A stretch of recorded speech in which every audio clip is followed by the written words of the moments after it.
Show me the money. Fala pessoal, muito bom dia. Quarta-feira, 27 de setembro de 2023, esse é nosso Morning Call. Ontem a bolsa fechou em queda de quase 1,5% a 114.193 pontos, acompanhando o exterior e também pressionado pela publicação da ata do último Comitê de Política Monetária no Brasil. Lá fora, Dow Jones e S&P Nasdaq caíram respectivamente 1,14, 1,47 e 1,57, então o movimento daqui foi meio parecido.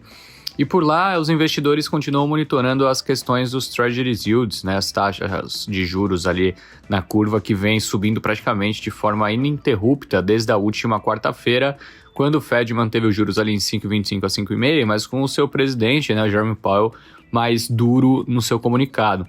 Além dos dados econômicos sugerirem que a economia americana está desaquecendo, políticos do Congresso americano ainda mostram divergências quanto à discussão orçamentária.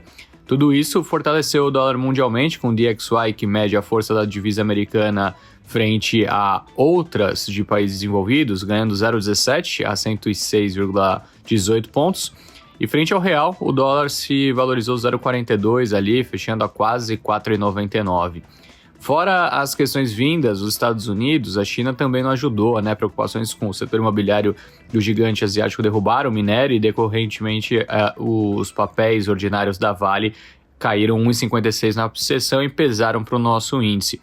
Para quem não acompanhou, desde segundo, investidores monitoram de perto a questão da Evergrande, após a maior construtora do país asiático ter deixado de honrar o pagamento de juros em uma das suas subsidiárias. Olhando agora para o que tem de novas notícias, né, assim, para a gente focar aqui nessa abertura. Primeiro, o grupo Alibaba recebeu luz verde da Bolsa de Hong Kong para abrir o capital do seu negócio de logística, a Cainiao Smart Logistics, no que poderia ser a primeira de várias grandes listagens de unidades da gigante chinesa da internet. O objetivo é que a Cainiao levante pelo menos $1 bilhão numa oferta pública inicial no centro financeiro asiático, segundo fontes da Dow Jones. Adiante, em um movimento sem precedentes na história americana, um presidente se juntou aos trabalhadores em greve. Ontem, Joe Biden viajou a Michigan para participar de um piquete organizado pela United Auto Workers, né, o sindicato que representa os metalúrgicos das 3 grandes montadoras do país. Biden chegou lá no aeroporto, colocou o bonezinho, a camiseta dos sindicalistas, pegou um megafone na mão, discursou, foi aplaudido, e tudo isso acontecendo um dia antes do que aparentemente será a vez do candidato, né, futuro e esse também presidente dos Estados Unidos, Donald Trump. Ele deve ir hoje para lá e fazer algo parecido. Sobre a abertura de hoje, o Senado dos Estados Unidos chegou a um acordo ontem à noite sobre um projeto de financiamento temporário para manter o governo norte-americano funcionando além do próximo sábado, data prevista para o chamado shutdown, né, dos serviços públicos, na pausa que ocorrer. Mas a Câmara tenta levar adiante uma medida conflitante apoiada apenas pelos republicanos, tá? Então, tá saindo algum tipo de acordo, mas ainda a gente tem que ficar com o pé um pouco atrás.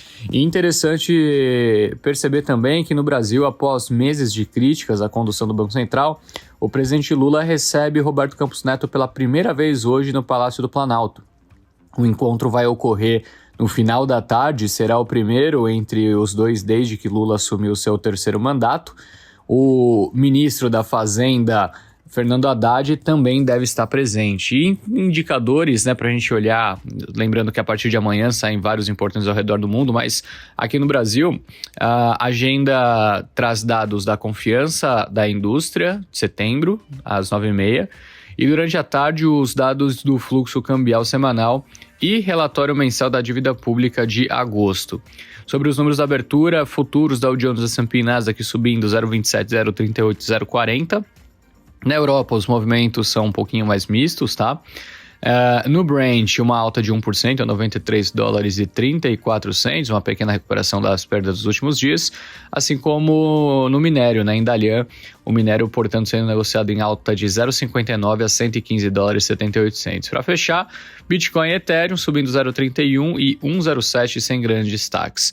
No noticiário, a CPI que investigou o rombo bilionário da Americanas aprovou o relatório do deputado Carlos Chiodini, do MDB de Santa Catarina, por 18 votos a favor e 8 contrários ao texto.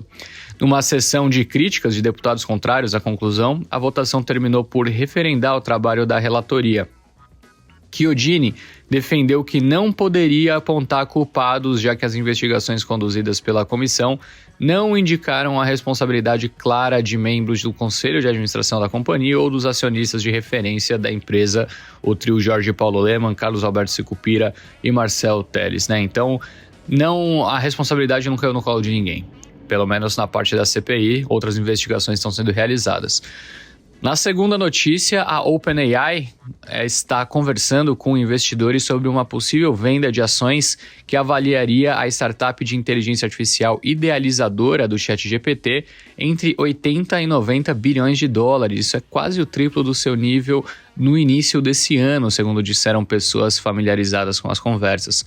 Lembrando que a startup, né, que é 49% detida pela Microsoft, disse aos investidores que espera atingir 1 bilhão de dólares em receita esse ano e gerar muitos bilhões a mais no ano de 2024.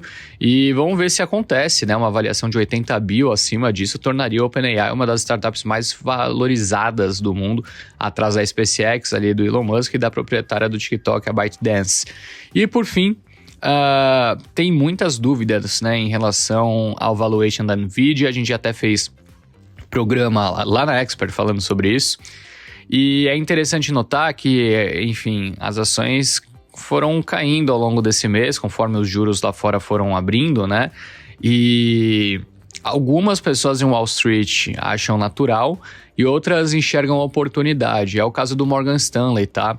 O pessoal lá do Morgan Stanley acha que o cenário agora para as ações, essa queda recente, né, da NVIDIA, pode ser a chance de comprar, né, pôr na carteira, portanto, as ações. Lembrando que exatamente por esse fator, né, assim, a correção importante que a gente viu, mais ou menos 15% nas ações para baixo, e com as expectativas de lucro subindo, agora leva, né, a empresa está negociando a 28 vezes o lucro projetado para 12 meses, o que está fazendo com que a NVIDIA negocie a metade do preço, mais ou menos ali de maio, né, antes dos seus 2 relatórios consecutivos de lucros surpreendentes, e abaixo da média de 32 vezes das ações ao longo da última década. Então o pessoal está voltando a olhar para o papel e criando interesse, tá? Lembrando que o consenso da NVIDIA ali no seu preço-alvo no mercado lá fora está em 646 dólares, que dá um upside de mais de 50%. Essas são as principais notícias de hoje. Um bom dia, bons negócios, até mais. Tchau, tchau.